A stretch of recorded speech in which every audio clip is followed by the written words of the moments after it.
Hello to all of you unconventional conventionists. Welcome back to Rocky Talkie. I'm Nikki. I'm Aaron.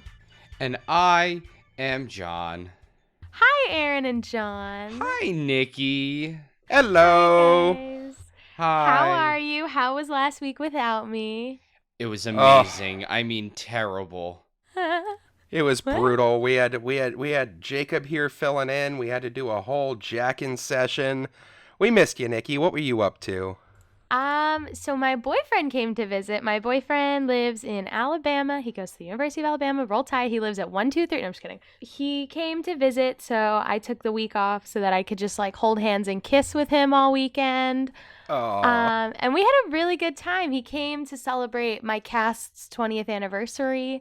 So we had like a really big show and a bunch of alumni came and we did all these fun giveaways. It was a really great time. And it was black tie. So I got to wear this fancy dress that I bought 2 years ago and never wore. Ooh. Yeah, I had a really good time. The pictures are on my Instagram at NicoleFLW. Shameless self-promotion.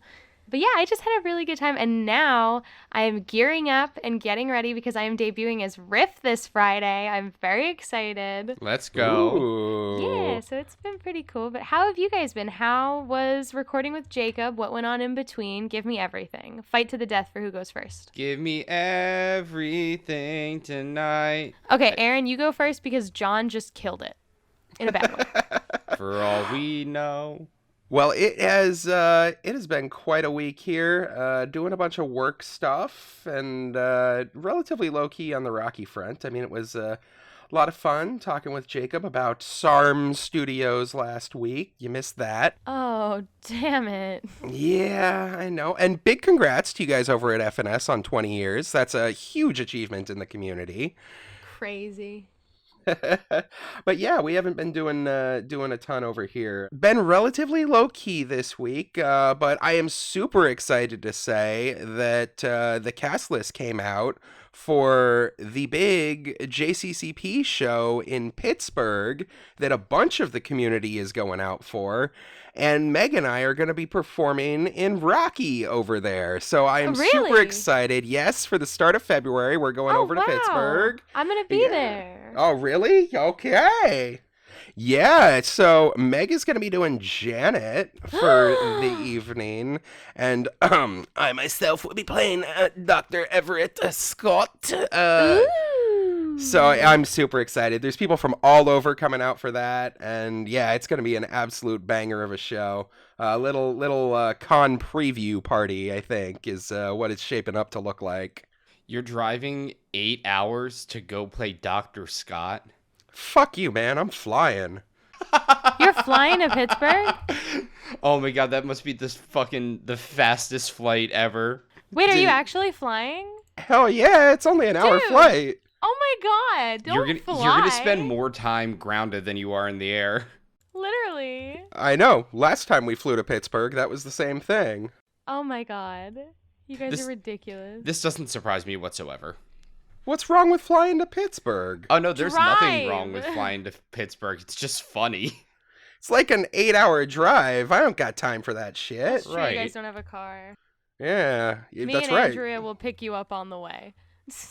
You know what? It's not You'll on probably the way. you'll probably still beat us there, but no, we are flying in, spending the whole weekend there. We're gonna be partying with everyone who's coming out for that. I know Buffalo's coming out for that. I know a bunch of people from New Jersey are coming for that. Hey. All sorts of stuff. It's gonna be super fun. So, John, what have you been up to? What was your week like? I have done next to nothing this week. It has been fantastic. I think the only thing that I can really write home about is that I went to go see Hadestown with Meg, and it was fantastic. We were front row. I had Patrick Page's feet in my face. I wanted to lick them, but I didn't. What a thing to say. You would understand if you knew what Patrick Page looked like. I do. Do you really want to lick feet in general? First off, are you kink shaming me on a podcast that the main group of people who listen to are kinky? Lick feet? It's a foot fetish, Nikki. Look it up. No, I know what it is. Lick feet. Okay. Do anyway, it. Do it. You won't no, do it. I won't. Yes. Thanks, though. You know, I thought Did you say you don't think so? I said, no, I won't. Thanks, though. Oh, thanks, though. Yeah. You know, I thought that you had told this story last week, and I realized that I just tuned into your stream partway through, and this is like the third time I've heard you tell this story. It's just what, licking Patrick Page's feet, or Yeah. Mm-hmm. This makes me so sad. Yeah, but he's hot.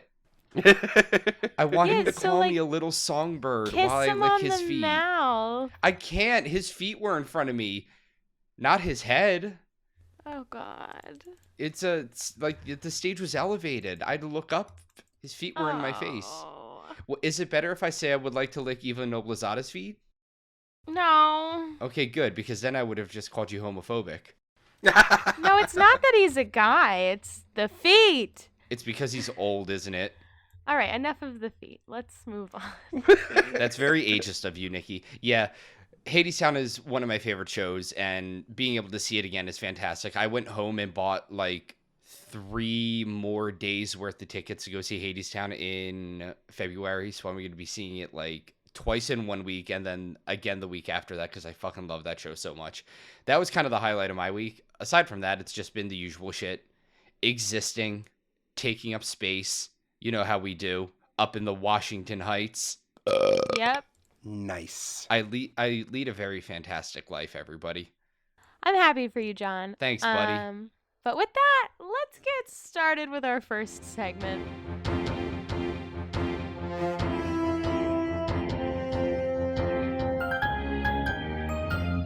This week, we're starting off global news with a little bit of a bummer. Just a few days ago, Fox announced that Susan Sarandon's new series Monarch, which was slated to premiere on January 30th, 2022, will be delayed due to, of course, everybody's least favorite reason, the Panda Express. Stupid Panda Express. It's not even real Chinese food. I mean, technically, none of the Chinese food in the U.S. is real Chinese food. It's got tons of added sugar and doesn't taste anything like the food that they actually make in China. But we digress. Technically. As if you have never said that before on this podcast, Aaron. I just appreciate it's you saying it this time. I should have done your voice. Well, technically, none of the Chinese food in the U.S. Monarch, the new series starring Susan Sarandon, follows the dramatic events of the Romans, a country music dynasty family matriarched by Susan's character, Dottie Roman. In a recent interview with E! Online, Fox's entertainment spokesperson commented, "With an incredible pedigree of talent and musical performances, the powerfully compelling drama Monarch is a top priority for Fox Entertainment in 2022. Unfortunately, due to the unavoidable realities of the pandemic and the profound impact COVID continues to have on our industry around the world, it is necessary to reschedule Monarch's debut to the fall." The spokesperson also shared that Fox will be announcing their replacement lineup here in the next few days. So although we'll be seeing Susan's new show, it sounds like we'll have to wait just a little bit longer. I wonder what happened, though. They've been plugging this show for so long. You'd think that they have gotten most of the filming done already. I wonder if something got slowed down in post-production. Yeah, I saw tons of media outlets starting to do their announcements and like their press that would usually be going out at the start of a new show's premiere. So it seems like they were already in the pipeline to get this thing out the door and start going when like last minute the decision came down. So this is relatively surprising. Anyway, we here at Rocky Talkie hope that Susan and everyone else involved with the production of Monarch is keeping safe and healthy. And fuck you, COVID, go eat a dick. Next up, we've got a surprising bit of news from an interview Barry Bostwick gave this week to Page 6 about his political upbringing. It turns out that Uncle Bear was a proponent for Richard Nixon as a youth. Oh no, not my Bear! What? That's insane. You know Uncle Barry, man, he's got to put the interests of America first. Yeah. In this interview, Barry tells the press that he, quote, grew up in a political family and that his father was Congressman J. Arthur Younger's campaign manager. Very Republican. For those of you who don't know, which is most likely all of you, Jesse Arthur Younger was the Californian representative from 1953 to 1963. Barry stated that he, quote, was doing parades for Nixon, all this kinds of stuff. I stood in front of the train station and handed out flyers for every Republican running for something in San Francisco from 1955 to 1960. For reference, Baby Barry was born in 1945, so he would have been between the ages of 10 and 15 when he was doing all that panhandling. Barry went on to note that his dad, Henry Bud Bostwick, was even going to run for mayor of San Francisco once, before Shirley Temple entered the race and, quote, got all the money. Holy crap, there's so much to unpack there. Barry's dad was going to run for mayor, but Shirley Temple, like, animal crackers in my soup, stopped him? What the fuck? Yeah, so Barry's dad, Henry, led the San Mateo County Economic Development Association from 1955 through to 1992, and he was really well known in the area for being a political promoter. He passed away back in 1999 at the age of 86, and a whole bunch of local politicians absolutely sung his praises for being largely responsible for the prosperity that we enjoy in this country today, and a dedicated leader in community development. He was a big deal in local politics, and apparently everybody really loved him. And wait, Shirley Temple somehow stopped him from running for mayor? Am I the only one that just every single time they think of Shirley Temple, they just think of like a small child? Yeah. Like Yes, she no, never me too. grew up. Like she Absolutely. never aged past the age of like 8. And I just picture like Barry Bostwick's dad like walking over to the mayor's office. I don't know how you run for mayor. And like an 8-year-old Shirley Temple is standing outside like, "No, you can't do that." She never aged. But after she stopped being a child actor, Shirley Temple's Wikipedia page actually lists her as the 27th United States ambassador to Czechoslovakia before it mentions anything about her childhood stardom. She was also the ambassador of Ghana and served as chief of protocol of the United States. That's the person who advises the president on how to handle international diplomatic relations. She was a big deal politically and not just an adorable movie star. It's wild that she did all of this at the age of 8. Not quite, but in 1967, Shirley ran as a Republican for the U.S. House of Representatives, actually hoping to replace Papa Bostwick's candidate, J. Arthur Younger, because she wanted to, quote, break the all-male hold on California's congressional seats. She lost to another Republican candidate, Pete McCloskey, but the mayoral elections were held the following year, and I guess a lot of the Republican funds went into helping Shirley's campaign. So, Henry Bostwick lost the election to a Democrat named John F. Shelley. But the happy ending there is that there hasn't been another Republican candidate in San Francisco since that election. So, thanks, Shirley. Anyway, Barely closed out the interview by stating that his intensely political childhood really makes him apprehensive about discussing politics in any kind of meaningful way. He said, quote, I'm not against people having a point of view against all that. I will have it privately, but I don't think I would actually be able to change the world with who I thought was an a-hole. Besides me. And you know what? Good for you, Barry. You're the number one asshole in our hearts, and we don't need to bring fucking politics into the mix to mess with any of that. And we here at Rocky Talkie are very glad that you left your political career in the past and have moved on to more important shenanigans, like acting. Seriously, Shirley Temple could have learned a thing or two. She totally went in the wrong direction. Well, speaking of politics of a different and way more entertaining nature, the winners for the 2021 Broadway World Awards are currently in the process of being announced. The Broadway World Regional Awards are the largest theater audience awards, with over 100 cities participating worldwide. Theater fans are encouraged to log into the Broadway World website and vote for their favorite shows in their different categories. The categories are all pretty much what you'd expect. Best direction, best performer, best design, stuff like that. The exciting part here is that this year, Teresa Craven won the Broadway World San Diego Award for Best Costume Design of a Play or Musical for her work on the Rocky Horror Show at the OB Playhouse. Now, we talked about the OB Playhouse's production of the stage show a few months ago. The production is a staple at this playhouse. They performed it back in January and February of 2020, and again during the summer of 2021. It's always nice to see a theater company with great taste. Hell yeah! And looking at the pictures of this show's costumes, the company isn't the only one with great taste in this equation. Teresa Craven's onstage looks are fabulous. In her real life, Teresa works at a beauty salon as a hair and makeup artist and wig stylist. Her Instagram, Craven Beauty, is full of gorgeous before and after images of her clients. While putting together looks for this production, Teresa took a very modern, punky approach to costumes. Lots of body harnesses, straps, and vinyl made appearances throughout the characters' wardrobes. Columbia appears to be the most traditionally costumed in a rhinestone bustier and shorts made out of colorful fringe. Pretty much everyone else looks like they're dressed in some sort of bondage gear, and we are absolutely here for it. Special shout out to the production's spacesuits, which look to be vests covered in LED lights, because there's no wrong way to Rocky. Right, Buffalo? The show's floor show ensembles had almost a circus vibe to them, with lots of red and black vertical stripes all over the place. And of course, Frank's full drag hair and makeup looks were absolutely stunning. The back and forth white to black wig change could not have been simple.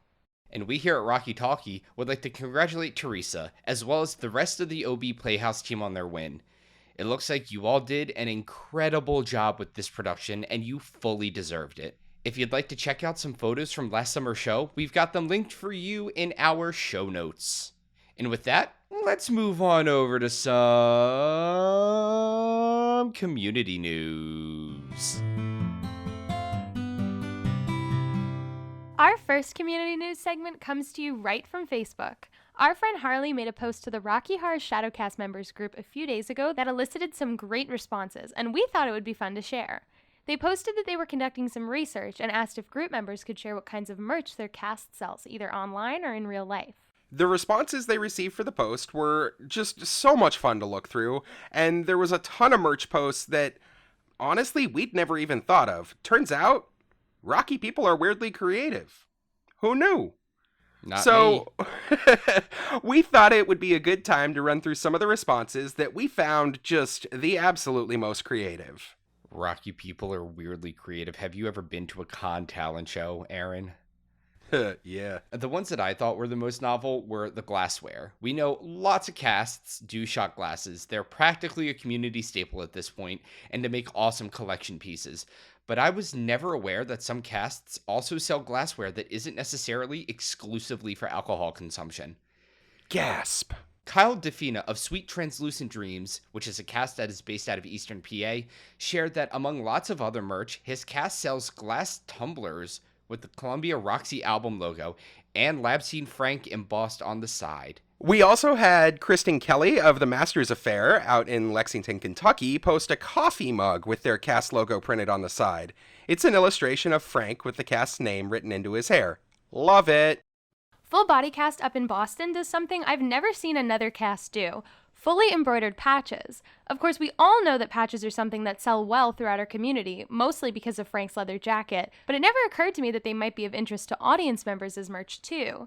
I really wanted to point this out because my cast does fully embroidered patches, but we don't do character-specific ones, and I think that that's pretty cool. FBC's merch people are brilliant though, and on their website they have all sorts of different embroidered patches for sale. They have the lips in red as well as different pride flag colors. They've got cute little heart-shaped butts in an assortment of varieties, Columbia shorts, Frank's garter belt and stockings, gold spacesuit, as well as a whole bunch more. But they've also got Brad's Denton patch, as well as quite a few Frank patches also up for sale to both audience members and Shadowcasters alike. The more I thought about this idea, the more I thought it was genius. Think about it. You know how they sell t-shirts and hoodies and stuff for all kinds of fake high schools and colleges from movies and TV shows? If you've got a Denton High School patch, an audience member can buy it and turn literally any jacket they like into a Denton varsity jacket. It's pretty much guaranteed to be a cooler jacket than the nerdy beige one Brad wears. Yeah, I won't lie. I have bought a ton of these patches. These come out of Tyler's shop, Wild and Untamed Things. Go check it out on Etsy. They sell all of the Frank jacket patches, and You know me, when I'm putting in an order for some Frank patches, of course I'm going to be like, oh, well, look, there's all these cute ones. Click, click, click, click, click, purchase. So yeah, I absolutely love these. Go check them out. They've also got a whole bunch of Frank jacket patches that obviously look great on pretty much any leather or denim jacket. So you could like low-key rep your favorite movie without being super over the top about your fangirling. Fun fact, FBC also sells Brad's wedding boutonniere, the white carnation with the green leaves. You can also cosplay Brad at any wedding by adding this boutonniere to your black suit and wearing a plaid bow tie and cummerbund. Wow, that's gross. You've probably done it before, Aaron. No, but now I will. When you getting married? Great question. Also, before we move on, quick shout out to FBC's coffin clock patch with the little skeleton peeking out of the front. I don't know why, but I think it's really fucking funny that they turned it into a patch for no reason. It's insanely detailed, and I think the little skeleton face is so stupidly funny. I've got 2 of those. Last but not least, I really wanted to shout out Aaron Robbie from Boone, Iowa, RHPS. Almost every cast sells buttons. They're easy to make with a button press, you can sell them for super cheap, people love them, and it's really simple to continually come out with and test new designs to see which ones sell. There were some really fun ones in this thread. RHPS Buffalo showed us a few that they sell at their shows, and we particularly liked the little cartoon ones with the different character pairings. Frank and Rocky, Eddie and Columbia, Magenta and Columbia, Magenta and Riff, and Brad and Janet. The characters have these humongous googly eyes, and it looks like someone might have personally drawn them specifically for the buttons. If they did, great job. They're super cute. I have one, and I love it. But anyway, back to our shout out. Aaron posted their cast's idea to loot box the buttons they sell. Now this is super clever. They package their buttons into these neat little cardboard boxes that, they look almost like Happy Meal containers, and they sell them for $5 each. It feels like it's gotta be such a win-win, especially in a place like Iowa where a lot of your audience is probably regulars.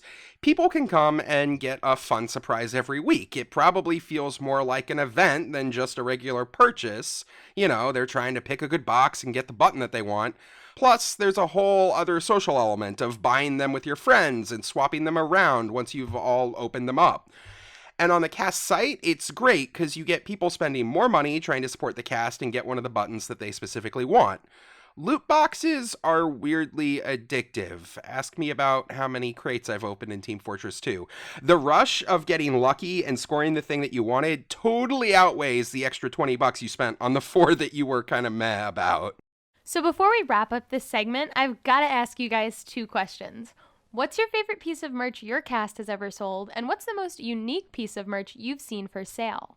Isn't there a cast somewhere that does like underwear? Bunch of places have done underwear. Is it Tesseract? Yeah.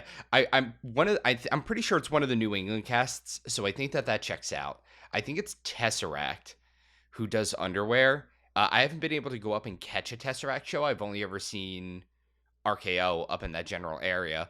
But I would love to get up there to get a pair of underwear that has like the Rocky shit on it. I think, don't they say like asshole and slut on them or something like that? Like fan-fucking-tastic. I love those.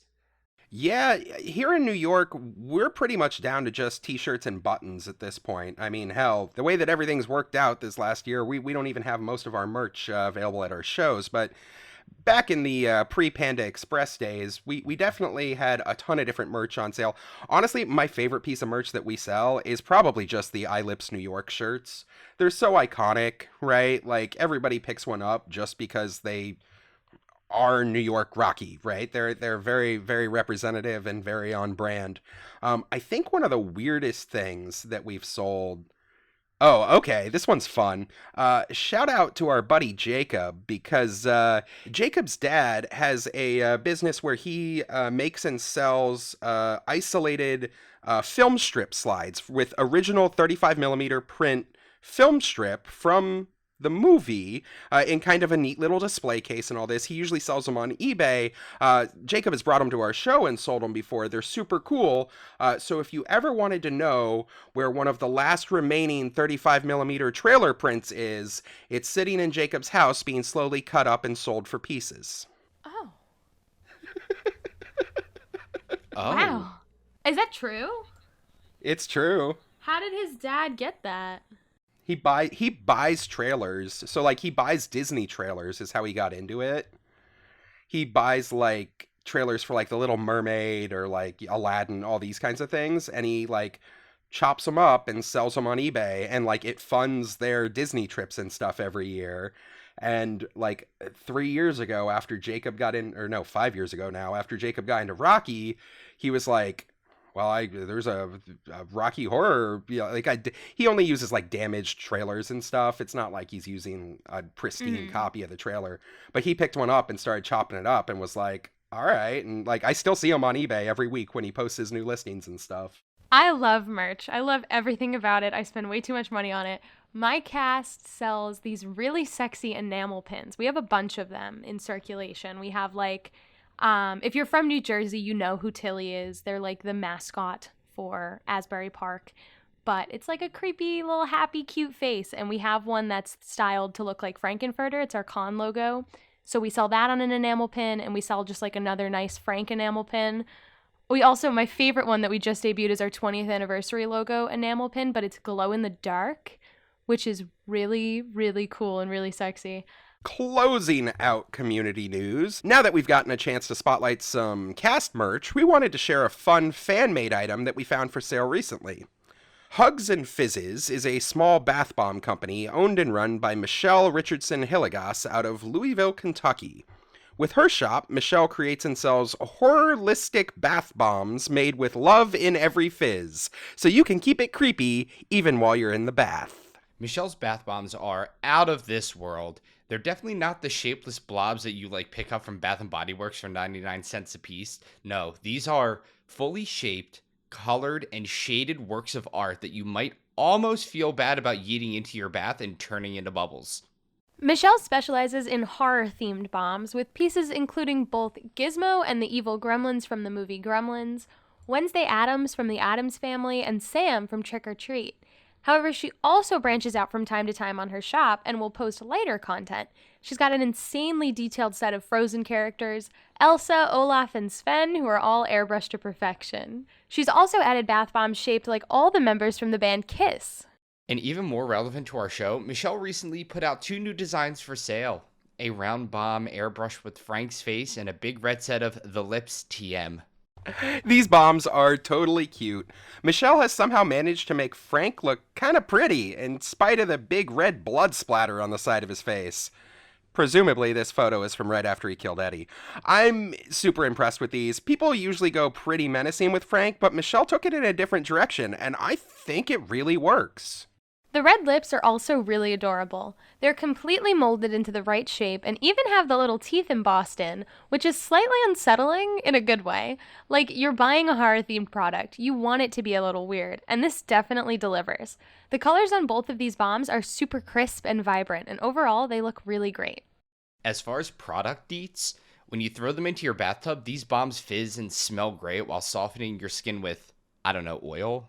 Magic? Something. All bomb recipes have a design with anti-inflammatory relief and skin softening in mind. They're made out of cruelty-free vegan ingredients and love. It specifically lists love as a key ingredient in the shop. Michelle personally blows kisses into the center of each bomb to be dispensed like an airborne love pathogen when the water fizzes it all the way down to the middle. That sounds COVID safe. We've linked the Hugs and Fizzes shop for you in our show notes. And for right now, if you buy 6 or more bombs, you can get 10% off using the code BUY610. These bombs would make a great gift for the self-indulgent Rocky Horror or regular horror nerd in your life. Definitely check them out, if only to look at the insane levels of detail in some of these pieces.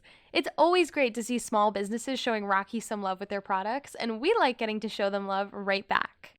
Speaking of shit we love, do you know what we love here on Rocky Talkie? Me. Bombs, apparently. Exactly. Both of those answers. Snacks. So guys, I've just got to say, I am so pumped about RKOCon. Hi, so pumped about RKOCon. I'm John. Yes. But I'm really excited. I've been trying to get all my plans figured out, seeing what I might want to do, looking at travel, all that stuff. Yeah, RKOCon 4 is a little under 6 months away. Making plans early is always good. I mean, it sucks to scramble for con at the last minute. Yeah.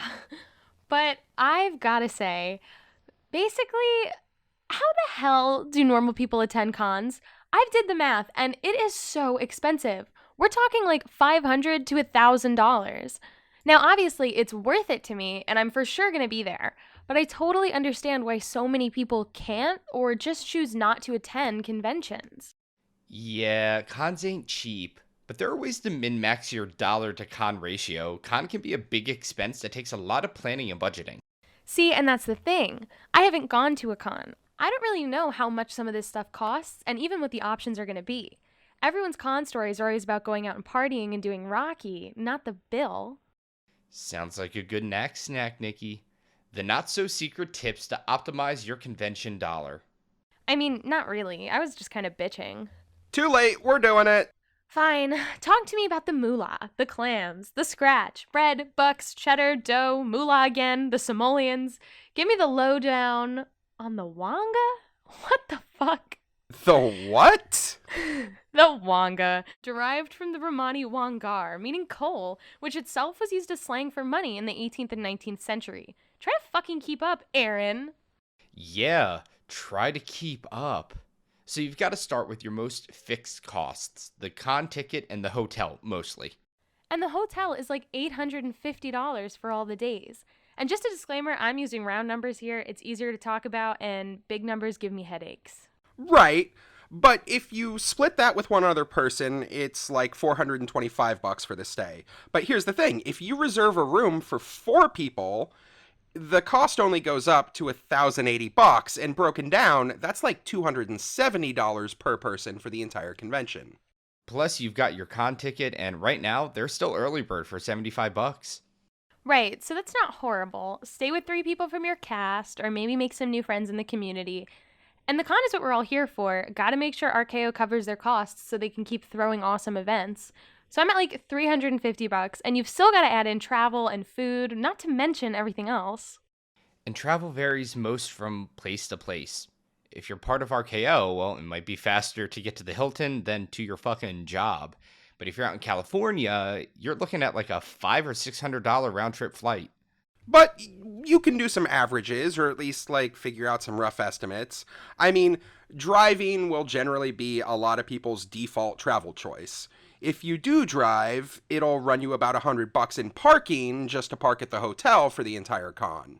Well, if there's 4 of us, that's only $25 each. Right, not too bad. So let's say you're in Chicago. I only pick it because it's relatively the middle of the country, right? You could fly. Checking the airlines, that's going to be like $400 round trip. Or you could make the 15-hour drive. You'd probably spend around $150 or more in gas. More. And that is if your car doesn't get shit gas mileage like mine does. Not having public transportation, am I right? You could take a bus. That's still several $100s and like a day and a half in travel time. Amtrak can be fairly cheap at around like $120, but it's still over a day of travel time. Yeah, last RKOCon, I took the bus, and I'll be honest, that's probably my preferred way to get to any con that is in bus distance, I guess, because there's just something about stuffing a bus full of Rocky Horror people. And you know how we always say that, like, when you get a part of Rocky Horror, it becomes your primary social circle, and like you invite the cast to the parties that you have, and then all the people who are not part of Rocky just kind of like either go to another room or just straight up leave because Rocky people end up taking over the entire party. It's kind of the same thing when it comes to a bus, where we just become such a powerful force on the bus that nobody wants to bother us, and we just kind of do our own thing and say our own thing, and we're loud and annoying, and then we pass out halfway through. It was fantastic. And also on the way back, you get to like, you know, kiki with all the Rocky people about who slept with who got too drunk, you know, all that shit. I might just have a dirty mind, but bus distance and stuffing the bus are absolutely sending me. I don't know why. I'm gonna start saying that to me. What's Yo, up, baby? You want to stuff the bus? Yeah, you wanna you wanna come back to my place and do some bus distance? Stuff the bus. Oh, It's a pretty close bus distance. So how much did it cost last year or last time you went, John, to stuff the bus? Do you remember? It was pretty cheap. I think the ticket there was like what, 25-30 bucks. Oh, that's great. Yeah. Yeah, one way, so it's like 60 round trip to stuff the bus, which ain't bad. I would do a lot of things for 60 bucks, and stuffing a bus is one of them. Yeah, no, me too. So it's a big range depending on where you are. But then there's all the costs at the con. A girl gotta eat. Well, you're in luck, because Providence, Rhode Island, right there in the Pud Zone, is the corporate home of Dunkin' Donuts. There is literally a Dunkin' Donuts on every goddamn corner. You know how New York has Starbucks, Providence has Dunkin' Donuts. You can have cheap-ass dunks for the entire convention. I generally have cheap-ass dunks because they're great when you're hungover. Stuffing the bus with some cheap-ass dunks. Stuffing the bus with my cheap-ass dunks. Oh my god. Oh, God. Anyway. And if you want even cheaper than that, there's dollar pizza places. You can go there and get an $8 pizza and be set for an entire day. And if you want, there's all the stuff in the mall food court that's nearby, along with just generic fast food, McDonald's and the like, so, I mean, you can eat on the pretty cheap. And if you mix and match, you can save on some and go to nicer places a few other days. It's what, $150? Now we're at like $500, and there's still travel on top of that. Assuming you drive with a couple people, that could still be easily another $50 or $100 in gas and travel expenses. You're not wrong. It does add up. But fortunately, from that point, you're already guaranteed to get there and back. You've got a room, and you got your con pass. And you're not going to starve, even if you're about to subsist on dollar pizza and bagels. You know what bagels are good for? Stuffing the bus? Soaking up all those drinks so you don't have to call it an early night. Does Rhode Island have good bagels? They have Dunkin' Donuts bagels. That's not a bagel. That's a bread circle. Okay. They're pronounced bagel. Bagel. Bagel? Ugh. But right, that's the other thing. A lot of con is partying, and that means drinks, and that means paying for drinks, and drinks are not cheap either. There's some easy tricks there. There's a couple liquor stores within walking distance of the hotel, and they have pretty much everything you would expect from a regular liquor store. You can save a bundle during con evenings when you're just hanging out at the hotel. Just invest in some Dunkin' Donuts cups, a Gatorade bottle, whatever suits your fancy, and always be able to refill your drink up in your room. And obviously, not all the con events are at the hotel. Dave & Buster's is certainly not going to allow outside booze, so that one's just going to be up to your budget. Personally, I don't drink. Con is still fun as fucking hell. And there's plenty of fun to be had without having to pay a $100 bar tab at the end of the night. That makes sense. I mean, honestly, the real expense is all the money that you put into the Guitar Hero machine at Dave & Buster's. No, that was literally just you, Aaron. Listen, I've got to do something while the room is happening. Yeah, that's fair. And all the other expenses are relatively optional. Do I buy stuff at the dealer room? Do we go out to dinner somewhere fancy? How much am I spending at the bar? Listen, we can't really lie. Con is a big expense. For a lot of people, it's their only big vacation that year. You can try every trick in the book and still not be able to swing it. But I think comparing it to the kinds of trips that I've taken that cost about the same amount, it's got an amazing return rate of enjoyment. Right. I was thinking about the cost and all that, and then being like, okay, what kinds of things could actually reduce how much con is costing me, right? Like, do dealers at the conventions make money? Is it worth it to offset their costs? That's really hard to say. Vending at a con has a whole other set of challenges. Like, I've never personally vended at a con, but one of my best friends, Jen, she's one of New York's longtime Franks, she vended at several past conventions, mostly selling wigs and tattoos. You may have purchased tattoos from her over the last Halloween. That's Deadly Sting Tattoos up on Etsy. So if you have the right product and you set the right prices, I mean, sure, you can definitely come out ahead. But you also have so much more to look at. You're now literally running a business at the convention. You've got costs transporting merchandise. You've got your costs on the merchandise that you've got to take into account. You've got to take into account the time you spent making that merchandise. Like, never forget to value your own time. And on top of that, you're committing to hang out in the dealer room for a good portion of the convention. Which, can be fun on its own. But it's another thing entirely. It's more like a working vacation because you're dealing with all the aspects of, doing business. Did you make sure to get a square reader for your new phone? Because nobody has cash anymore. Exactly. But, I mean, it definitely works out for a lot of members of the community. RKO3 had over a dozen vendors listed in just their program, and I know a lot of staple sellers from years past also have showed up every single year. Clearly, there are ways to make vending a part of your con experience that you can be really successful at. But I probably wouldn't try to do it for someone's first convention. Oh, I wouldn't think so. Just the amount that you would miss, and you wouldn't know about what's happening and what times people are around for things, and just all that stuff. I was just thinking of how to offset the cost of the trip, which actually kind of brings up a write-in that we had from Rowan a few weeks ago. Oh, for fuck's sake. Hi, Rowan. Rowan writes, I know Rocky is a large hobby for many. That said, I had the thought the other day, are there any Rocky Horror Picture Show shadowcasts that pay their cast and crew? I know that Rocky is something we do for fun and spend insane amounts of money on, but I've always wondered if any casts out there make it more like a job. No. And that's our show.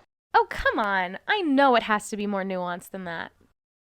Not really. No. Nobody makes money doing Rocky. It's also my personal rule number 1. Never try to make money on Rocky. Rule 1. Do not violate Rule 1.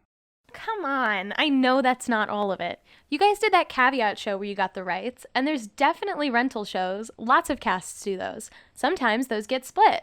That's definitely true, but you've got to remember it's a 9 or 10 person show plus crew. Like, in my experience with New York's rental shows, even if the cast isn't keeping anything, which they should, since casts, they still have expenses for shows too, the amount paid out isn't really anything to write home about. But your mileage may vary on this one. Many casts out there certainly have done paid shows. Sometimes it's worthwhile, sometimes it's very little money. But I'm not aware of any cast that has ever, permanently been paid.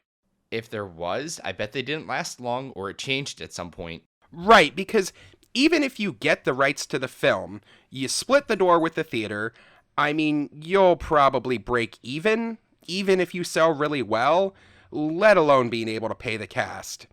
Movie theaters will make money showing Rocky. But as soon as you're responsible for the rights and not getting all of the profits, and you have to book through Criterion instead of through a theater's booker, it's very difficult to make up the huge chunk of change that the rights are going to cost you. Yeah, if you want to do Rocky and get paid, well, good luck with your audition for the professional version of the stage show. So I guess the answer is sure. Sometimes people get paid a little bit for Rocky. Generally, it's outside bookings, special for hire shows, or appearances at events. But we don't know of any cast that has managed to actually make it a thing. The margins just aren't there. Maybe they could have in 1980 when 400-person theaters were selling out 4 shows a weekend, but not in 2022. But I mean, that's not really violating your stupid Rule 1. That's not super trying to make money off Rocky. And I'll take issue with it. Back in the early days, I know there was a lot of money made off merchandise. Hell, Hot Topic still carries it, so there must be money to be made there. But you've got to remember, back in the day, a lot of merch was unlicensed. Think like the stuff that you see on Etsy. Except it wasn't artsy, it was blatant copyright violation territory. All of those Tim Curry badges and stuff. And something like Hot Topic certainly has the resources and existing licensing contracts. Someone at Hot Topic Corporate plugged Rocky Horror into a spreadsheet and said, sure, let's do some of those. And even way back in the late 70s and early 80s, you only had a handful of people who were actually licensed to make official merchandise. And, of course, there were several people who made businesses out of selling this licensed merch, the Rocky Horror Shop being one of the big ones, out of which came the Shop Talk fanzine, the official fan club. All you had to do was flip through the newsletters and you could find dozens of these sellers. But most of those places have kind of faded away. There's definitely dealers still, but not like that. There just aren't many dealers of just general Rocky stuff. Which is why con is awesome, because it's the perfect chance to meet those dealers, pick their brains, and pick up some awesome stuff that you have been dying to find. What about all the people who sell costumes and wigs to the community? I know that they are at least approaching it like a business. Let me tell you, I guarantee that every single one of them will tell you that they do it out of a love for the community, not because it's a great way to pay their bills. The cost that goes into wigs and costumes isn't so much the raw materials, it's the labor. Think about it. If it takes 15 hours to style a space magenta wig, and the base for that costs $90, and you use $10 of products and materials, and maybe you sell it for $200. Well, congratulations, you've now made $6 an hour for the time that you spent in styling that wig. Rocky people have a tendency to way undercharge for the amount of time they're putting into things. Almost anything related to Rocky should be because you wanted to be doing it and enjoy it. Here's actually a good example for Rowan and where there are some opportunities to get paid for Rocky. I know that in the past, New York has hired alumni talent for their professional skills. For example, to choreograph a pre-show, stage manage a for-hire show, or to create marketing materials and artwork in our website. That's one of the best uses of a cast fund is to try to give back to people who love Rocky and are willing to put in professional quality work for absolutely garbage rock bottom prices. Yeah, ain't nobody ever got rich working on a Rocky Horror website, let me tell you. I doubt there's much anywhere. Nobody struck it rich writing a Rocky book or making a documentary. That company that made the porno are still in business. There's always money in porn, John. That's the answer. Just like real life, the only way to make money with Rocky is porn. You know, I might have an idea for how to pay for con. And that's our show. We want to thank Your mom for that blowy she gave me last night. Stuff in the bus, got Yeah. him. We want to thank Harley for their awesome Facebook post. We also want to thank Rowan for their amazing write-in. And, For the blowy they gave me last night. Oh! And, just everybody out there in the community that responded and gave us some wonderful content to talk about this week. And as always, we'd like to thank our writer, Jacob, and our editor, Aaron, from Tennessee. We appreciate all your work. If anyone has a question they'd like us to answer on air for Nikki Asks a Question, or some community news that they'd like us to talk about, or even a cool story to share with the community, we would love to include it on our show. Just go to our website, rockytalkiepodcast.com, and fill out our contact form to tell us about it. If you're enjoying Rocky Talkie, please help us out by rating, reviewing, and subscribing to the show. It makes the podcast more accessible to new listeners, which really helps us to grow the show. And if you want even more Rocky Talkie content, check us out on Facebook, YouTube, Instagram, and TikTok, all at Rocky Talkie Podcast. We'll talk to you next week. Bye! Bye. Bitch. Bye, bye, bye, bye, bye, bye, bye. Get the fuck out.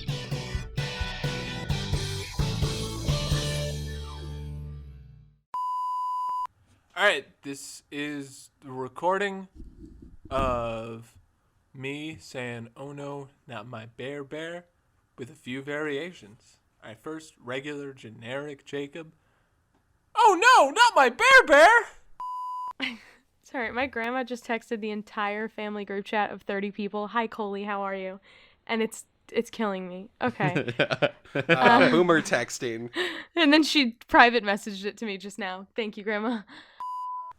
All right, now I'm gonna do it like I'm really surprised by this news. Oh no, not my bear! Also, if we're on if we're in a minute, I just want to say that I understand that Shirley Temple is probably like a normal name.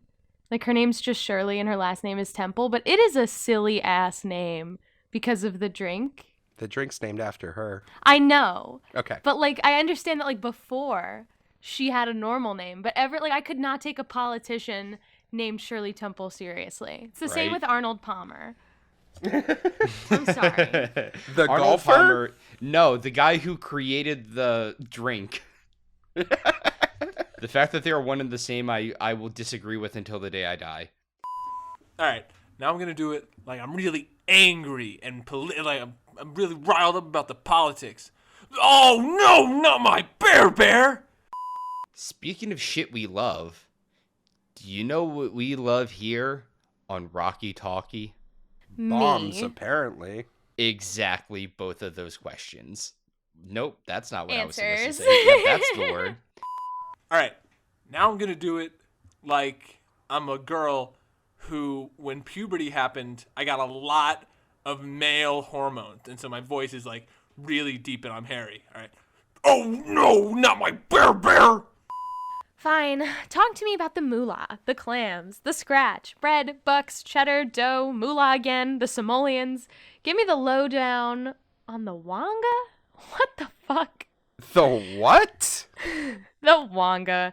Derived from the Romani Wongar? Why? Why do I have to say this? No, fuck you guys.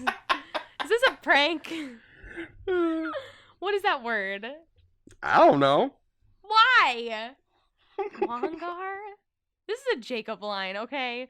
The wonga, derived from the Romani Wongar, meaning coal, which itself was used as slang for money in the 18th and 19th century. Try to fucking keep up, Aaron. Okay.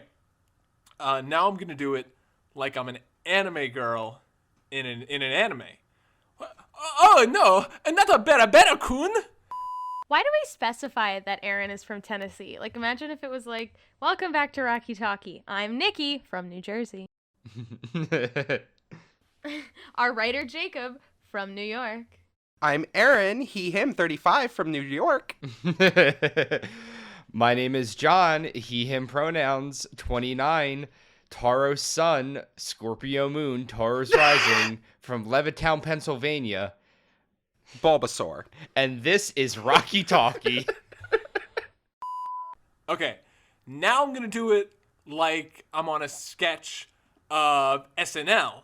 And I'm in it's like a classroom sketch. And like the camera zooms in on me for this one. And it's like a jokey, sort of like punny thing I'm doing. All right. Oh no, not my bear. Okay, now that's all I've got.